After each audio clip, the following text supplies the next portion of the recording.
A minha experiência com droga no sistema prisional começou em 1989. Em 89, nós estávamos naquela fase da AIDS se disseminando, não havia tratamentos específicos, as pessoas adquiriam AIDS, emagreciam, ficavam caquéticas e acabavam morrendo. E na cadeia havia muita gente com AIDS. E havia muita gente com AIDS principalmente por causa da cocaína injetável. É engraçado a gente falar hoje, mas naquela época se admitia que a cocaína era uma droga de rico, maconha era droga de pobre, cocaína era droga de quem tinha dinheiro. E na verdade não se sabia que existia uma epidemia de cocaína injetável na periferia da cidade de São Paulo e das grandes cidades brasileiras. E nós fizemos um primeiro estudo de prevalência do HIV nessa população, em 1989, encontramos 17,3% dos presos da casa de detenção, o antigo Carandiru, infectados pelo vírus da AIDS. 60% deles eram infectados também pelo vírus da hepatite C. 60% da amostra total infectados pelo vírus da hepatite C. E nós começamos uma campanha forte naquela época que envolvia gibis educativos, palestras, concursos de cartazes e tudo para tentar acabar com a cocaína injetável. Uma iniciativa que o pessoal mais velho, os diretores da cadeia, acharam que era absurda. E acho que só concordaram que aquilo fosse feito em virtude da minha insistência pessoal mesmo e do empenho que eu tive nessa época. E, por incrível que pareça, a cocaína injetável desapareceu da cadeia. E, curiosamente, desapareceu da cadeia, desapareceu também da periferia da cidade. Porque a cadeia é um lugar onde a bandidagem se reúne. Você não encontra essas pessoas na rua, estão escondidos da polícia. Mas na cadeia não, estão lá reunidos. Então é um momento muito agudo de transmitir a informação. Porque eles saem, entram e saem da cadeia. E quando saem para fora, levam a informação que obtiveram dentro. E a motivação era grande, porque a AIDS para eles não era uma teoria, era uma doença. Eles viam os amigos morrendo, os companheiros, os homens fortíssimos, que definhavam e desapareciam em pouquíssimo tempo. Acabou a cocaína injetável e entrou o crack dentro da cadeia. Eu lembro muito bem que o crack entrou em 1992. O crack varreu a cocaína injetável. E por que acontece uma coisa dessas? Bom, aconteceu primeiro porque o crack chegou aqui, era uma droga já usada nos Estados Unidos desde os anos 80 e nós não fizemos absolutamente nada. Estava na cara que o crack ia entrar no Brasil. Não havia nenhuma dúvida que isso ia acontecer. Uma preparação mais barata, muito mais popular, fácil de fazer, em qualquer lugar se pode preparar o crack, muito mais simples do que a cocaína em pó, que é uma preparação um pouquinho mais sofisticada. E chegou, e o crack tem um poder de adição muito maior do que a cocaína que é inalada. Tanto que o usuário de crack não se interessa em cheirar a cocaína de jeito nenhum, porque quando você inala a cocaína, ela gruda na mucosa nasal e dos seios da face e vai sendo absorvida lentamente, até atinge um pico e depois cai, a concentração cai gradativamente. Na cocaína injetável, não, se injeta na veia e aquilo corre pela circulação venosa e pá, bate no cérebro. Né? Por isso que eles chamam de baque na veia, chamavam. O crack dá esse mesmo baque na veia, porque ele fumado cai dentro do pulmão direto. Toda droga inalada, toda droga fumada, ela chega muito mais depressa no cérebro do que quando injetada na veia, porque não perde tempo na circulação venosa. E esse baque que ele dá na veia é o que o usuário da cocaína injetável procurava. Só que com uma diferença muito grande.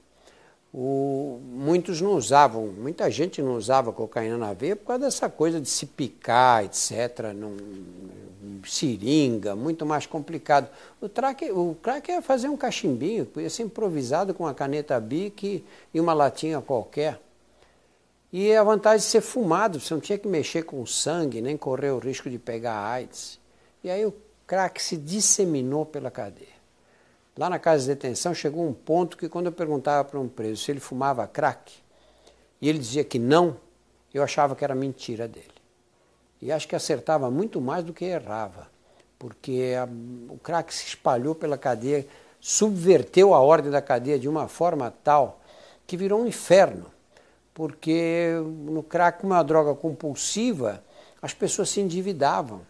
E na cadeia, como é que você cobra a dívida? Não dá para mandar para o Serasa, não? Você cobra a dívida com violência. Você bate ou mata, você tem que dar um jeito. Porque se você deixa alguém que te deve não te pagar, ninguém mais te paga e acabou. E como é que você vai pagar o fornecedor? O crack colocou a cadeia em uma situação tal que no seguro, a parte onde ficavam aqueles ameaçados de morte, nós chegamos a ter mais de 600 presos, era praticamente 10% da população estava no seguro. Praticamente 10% da população da cadeia no seguro, dá para imaginar uma coisa dessas? A detenção tinha morte toda semana. Eu cheguei a testar num dia só 4 mortes, 4 esfaqueamentos numa segunda-feira à tarde lá. A situação chegou a um ponto tal que eu achei que nunca mais haveria possibilidade de tirar o crack do sistema carcerário.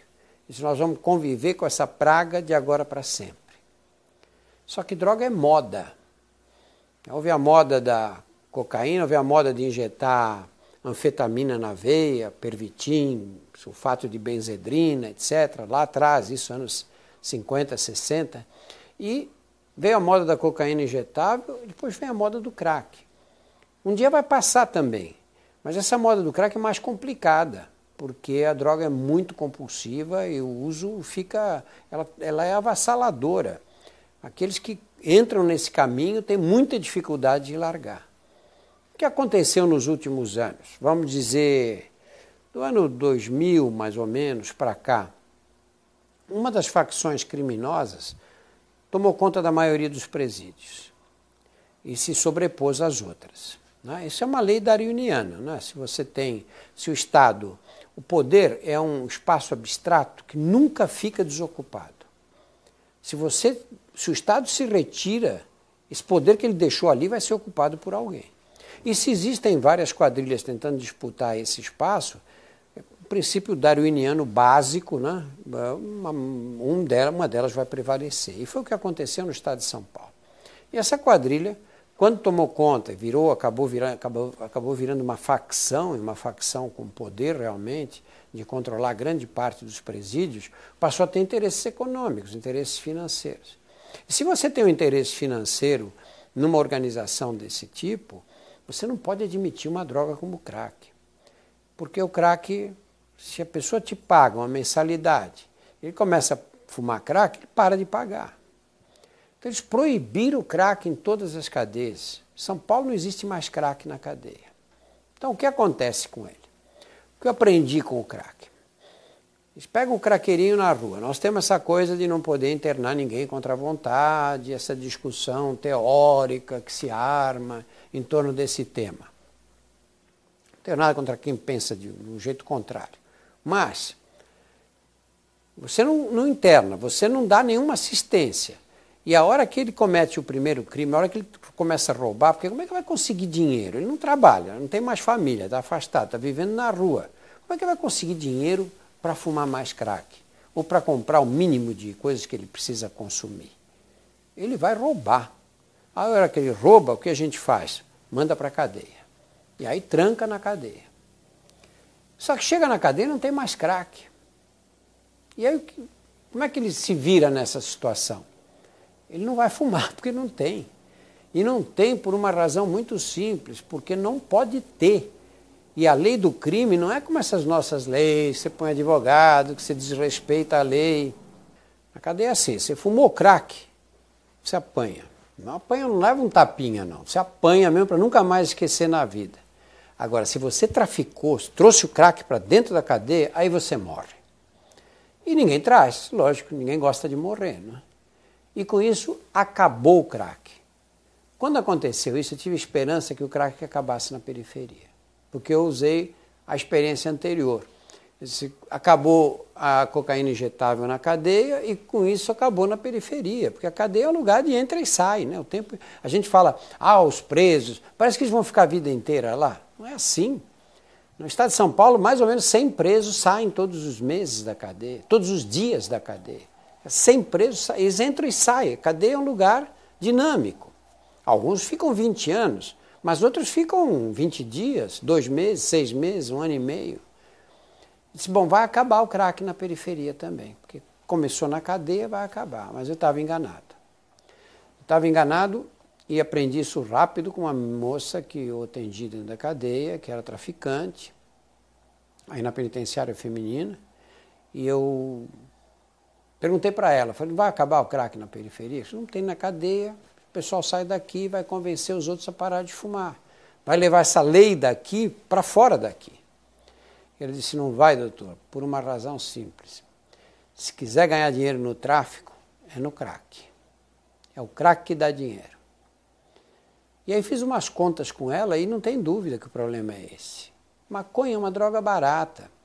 E a maconha não é compulsiva. O menino compra um baseado, fuma, larga metade para o dia seguinte. Aí o dia seguinte ele não fuma, vai fumar no fim de semana. Não é uma droga que você fica desesperado para comprar. Ele compra. Mas ele não vende nada para comprar a droga. A cocaína é diferente. Mas a cocaína por inalação ainda existe um certo controle. O crack não tem controle. Eu nunca ouvi dizer que alguém tinha uma certa quantidade de crack, fumou metade e guardou metade para o dia seguinte. Isso não existe. Não existe a menor possibilidade de guardar. É compulsivo. E por que os meninos entram as meninas entram nessa história?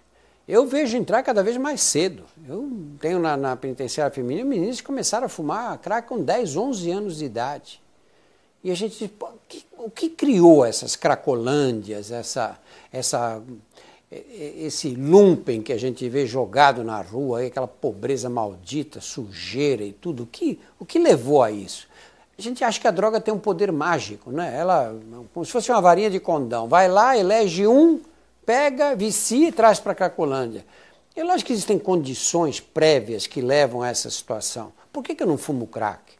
Porque eu tenho mais coisas mais interessantes para fazer na vida.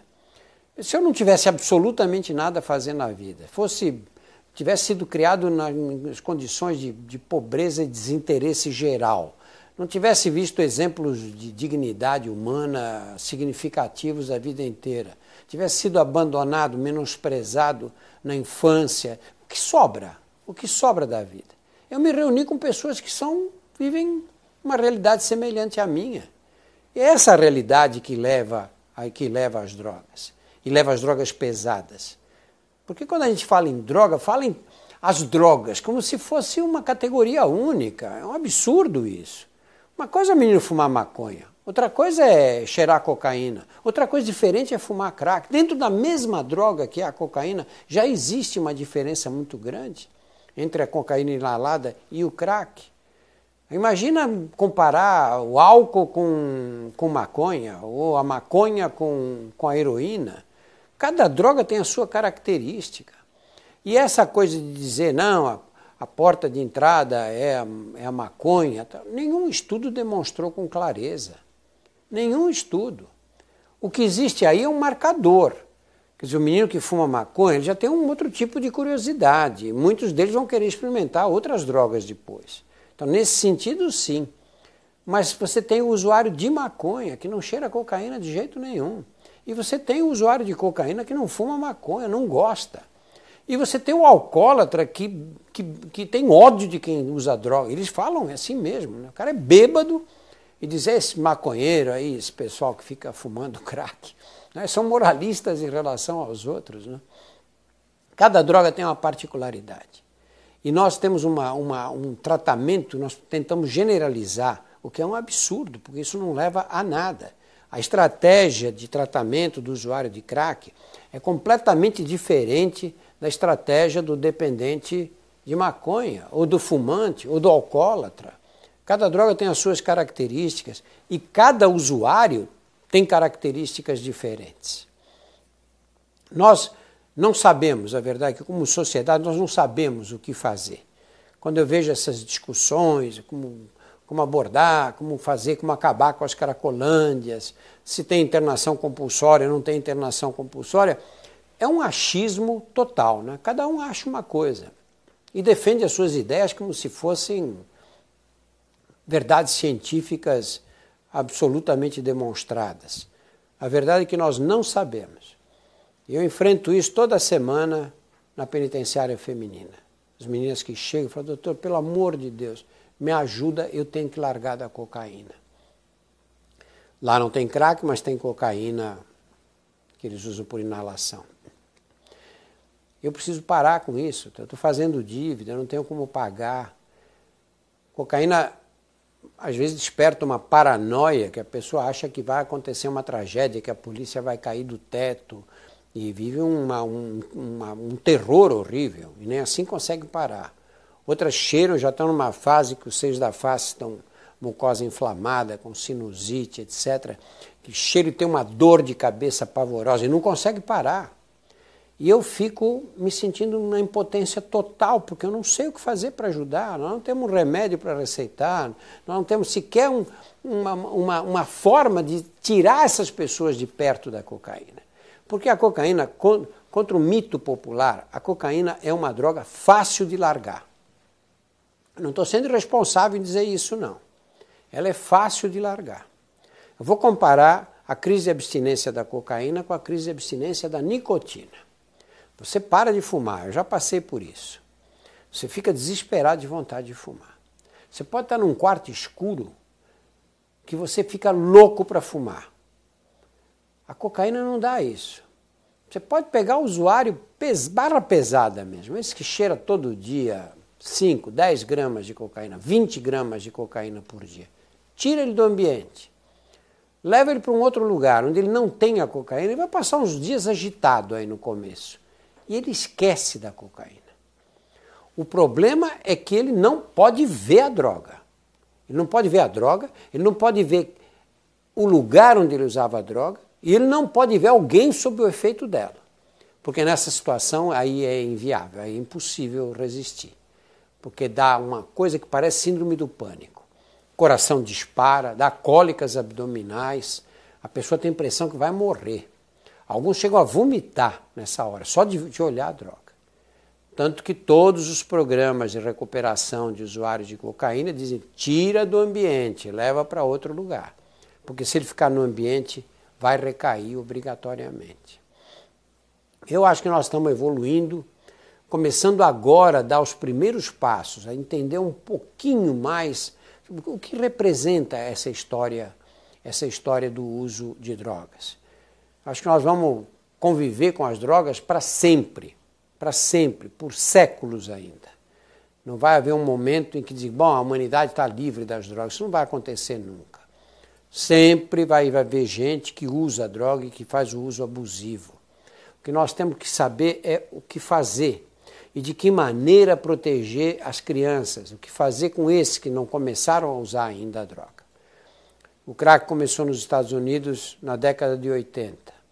Nós aqui no Brasil ficamos de braços cruzados. O crack chegou aqui no início da década de 90.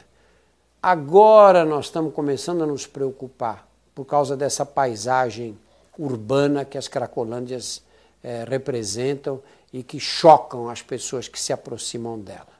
Agora, olha quanto tempo, nós passamos 20 anos, pelo menos, de braços cruzados. E agora estamos vendo as consequências dessa falta de ação, dessa falta de buscar métodos educativos para que a criança não se entusiasme em experimentar uma droga que pode causar destruição que o crack provoca. Nós temos já uma cultura melhor em relação ao álcool. Por exemplo, você proíbe vender álcool para criança. Não quer dizer que adolescentes não bebam, bebem, mas existe uma cultura melhor em relação ao álcool, um uso mais controlado, porque também não é uma droga tão compulsiva quanto o crack. Agora nós temos que aprender a lidar com o crack. Mas vai ser muito sofrido esse caminho. Mais ou menos um mês ou dois atrás, uma colega que trabalha comigo no Fantástico, na Rede Globo, falou, Drauzio, eu propus aqui uma pauta sobre essas crianças que nascem de mães usuárias de crack. E eu achei interessante a pauta. Ele falou, você me ajuda a fazer? Eu falei, vamos fazer. E aí fizemos, ela fez toda a produção, etc. E a Luciana, e eu fiz a parte médica mesmo da história do crack. A gente, quando passa nas Cracolândias, vê, invariavelmente vê uma menina grávida, né? E, em geral, mais de uma menina grávida. E aí fica todo mundo chocado, fala, nossa, tem menina grávida, não é? Já fuma crack, está grávida. Se ela está no meio daquele pessoal, é porque ela continua a fumar grávida, lógico, né? Só que eu achei interessante a ideia dela, porque assim, o que acontece com essas moças? E o que acontece com as crianças que nascem? E nós fizemos uma matéria no Fantástico, Os Filhos do Crack. Passou umas semanas atrás aí. E eu entrevistei várias meninas grávidas, fui no amparo maternal, na maternidade, na maternidade Leonor Mendes de Barros, que é onde elas dão à luz, etc. É a pior tragédia dentro da tragédia que é o crack. Porque essas meninas engravidam por razões óbvias, não é? Porque elas ganham dinheiro vendendo o corpo, ou porque elas arranjam um namorado que também fuma crack e acabam engravidando. Porque você acha que uma menina que fuma crack vai sair, vai até o posto de saúde para buscar a pílula anticoncepcional e vai ficar tomando a pílula rigorosamente todos os dias? Que moças de alto nível educacional, fizeram universidade, esquecem de tomar de vez em quando. Você imagina nessas condições. E o que nós fazemos quando vemos aquelas meninas no meio usando crack lá? Tem recursos, não tem? Não pode passar um serviço de saúde lá, oferecer uma injeção que provoque a contracepção por 3 meses. 3 em 3 meses ela toma uma injeção, pronto, não precisa se lembrar. Nós temos que chegar ali, não é? Mas isso não é feito. Não é feito, ela vai dar à luz, continua fumando crack durante a gravidez. Eu vi meninas, eu conheço várias dessas, que fumaram no dia do parto. Fumaram no dia do parto, começaram a sentir cólica e foram para a maternidade. Tive uma na penitenciária que dizia, olha, eu nem sabia o que era aquilo que eu estava sentindo. Achei que era um barato esquisito do crack que estava me dando uma cólica, uma dor de barriga. E aí começou a dar luz na rua, foi levada imediatamente para a maternidade. Quer dizer, que responsabilidade social. Aí você nasce a criança. Quando nasce a criança, faz o quê? Quando nasce a criança, o Conselho Tutelar é que vai dizer o que vai ser feito com ela. Se ela tem um familiar que possa acolhê-la, tudo bem. Se não tem, ela é encaminhada para adoção. Olha que tragédia que a gente deixa armar nas nossas vistas. Porque basta olhar para aquela aglomeração humana ali, que você vê essas meninas grávidas.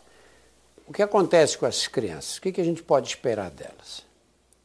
Esse é um problema que no Brasil ninguém fala. E eu acho que é um dos principais problemas nacionais, se não for o mais importante de todos. Cada um de nós tem uma lista sobre os problemas do país, né? Eu colocaria em primeiro lugar na lista a falta de acesso ao planejamento familiar das classes mais pobres. Essa é a violência maior que a sociedade brasileira comete contra a mulher pobre. Todos nós resolvemos o nosso problema, temos quantos filhos nós desejamos, temos acesso a todos os métodos anticoncepcionais, laqueadura de trompa, vasectomias, pílulas, dispositivos intrauterinos, e ainda assim, quando as mulheres engravidam, fazem aborto com bons médicos em lugares decentes, que o aborto é livre no Brasil, desde que você tenha dinheiro. E aí nós condenamos uma parte da sociedade, que é justamente a parte mais pobre, a ter 4, 5 filhos, a ter um número de filhos que eles não podem criar. Porque nós negamos o acesso ao planejamento familiar. Toda vez, olha, eu gravo esses programas educativos de televisão, em geral na periferia das cidades brasileiras, em vários cantos do país. Qual é o primeiro sinal de que você está chegando na periferia? É casa sem reboque, fiação na rua, né, cheio de gato, e criançada correndo. É criança para tudo que é lado, no país inteiro. O que vai acontecer com essas crianças? A maioria delas, coisa mais difícil você achar na periferia, quando você entra nessas casas, em favelas ou nessas regiões mais periféricas, coisa mais difícil você achar um homem dentro de casa. São casas de mulheres. É a avó que tem 35 anos, com a filha que tem 17 anos, e mais 2 crianças, ou com 2, 3 filhas e 4, 5 crianças. Porque os homens fazem os filhos e vão embora. E ficam essas mulheres aí tentando manter essas crianças. Que condições? Qual o futuro que você pode esperar para uma criança criada assim, nas condições mais precárias que se pode imaginar, sem a figura paterna, sem um núcleo familiar forte? Eu vejo na penitenciária do Estado, quando eu pego uma menina de 25 anos de idade que não tem filhos, das duas uma.